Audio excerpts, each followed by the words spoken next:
Hello viewers, welcome back to my channel, and today in this video I'm going to show you how to upload profile video on your Facebook account. So let's get started our video. It's pretty easy and simple. So first of all guys, launch on your Facebook application.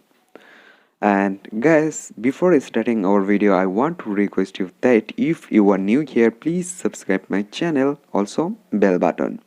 Okay, first of all, tap on the top right side three line menu bar option, and after that tap on your profile name, and then tap over your profile photo, and after that here you can see a option, take a new profile video.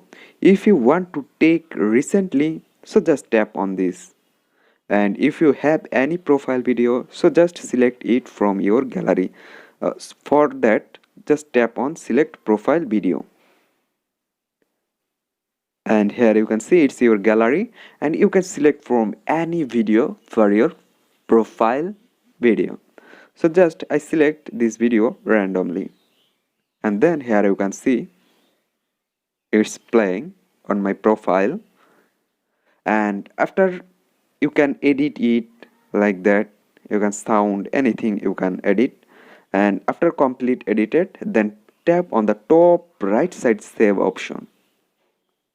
That's it, it's loading. Now here you can see on my profile video already changed. So in this way guys, you can change your Facebook profile video very easily. So hope guys this video can help you. Don't forget to like and subscribe my channel. Thank you everyone for watching this video.